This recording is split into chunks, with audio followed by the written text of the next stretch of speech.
I'm civil rights attorney Lisa Bloom, and I'm very pleased to represent my client Lisa Boyne. She had an experience with Donald Trump. Lisa, what happened? Well, it was in the mid 90s, and I had a friend who was a friend with Donald Trump.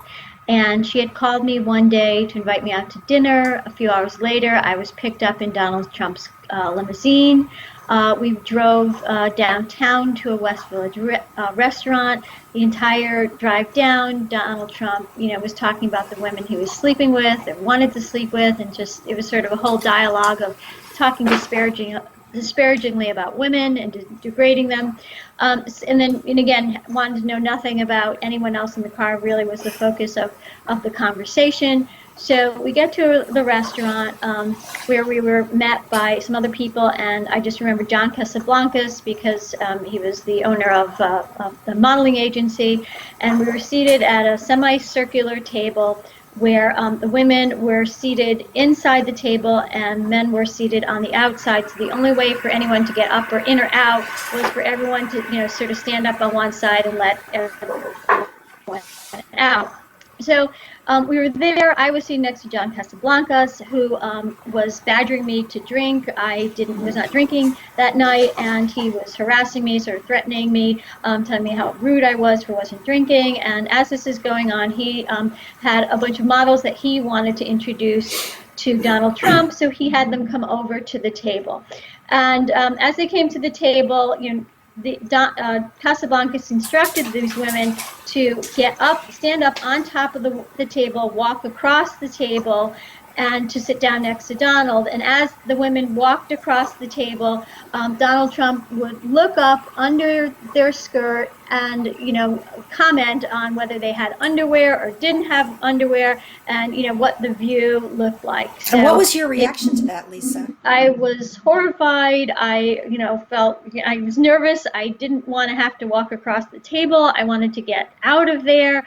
So I sort of panicked, trying to figure out how to, excuse myself. Eventually, I turned to the other side of the table where the Trump and Casablancas weren't sitting, stood up, asked to get up from the table, and went to the bathroom. And then I came back, and I excused myself. And as I was going to, and I told him I was going home. And as I was leaving, I heard, Donald Trump lean into Casablancas and made a comment, that said, the reason that I was leaving is because I was upset because he didn't want to sleep with me or, F me. And is that the word that he used? Yeah. And then I went home. No one, got me a cab or made sure I got home okay. And that was the last time I ever, had any conversation with Donald Trump. And when did you tell somebody about this experience? I've told people here and there over the years, and most of the reaction I got was, oh, it's Donald Trump.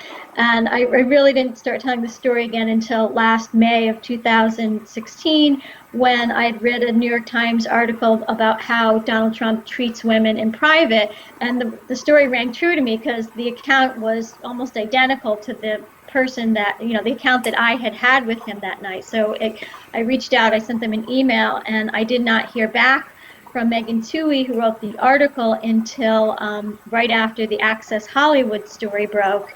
And she circled back saying, we want to get, your account again.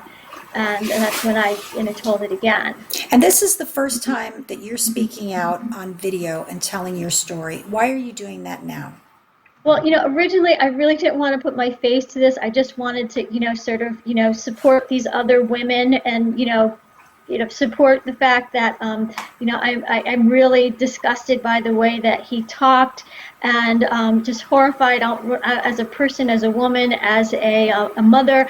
I don't want, my kids to grow up thinking that, the potential president of our country could, excuse his language as locker room talk. I just think that's unexcusable.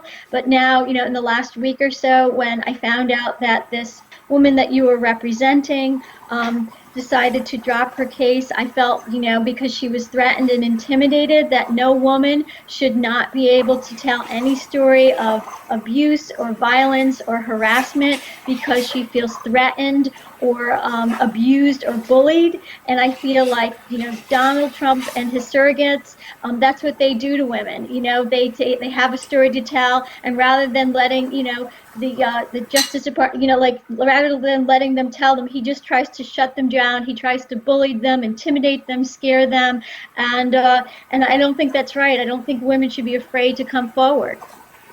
Thank you so much, Lisa. You're welcome. Thank you, Lisa.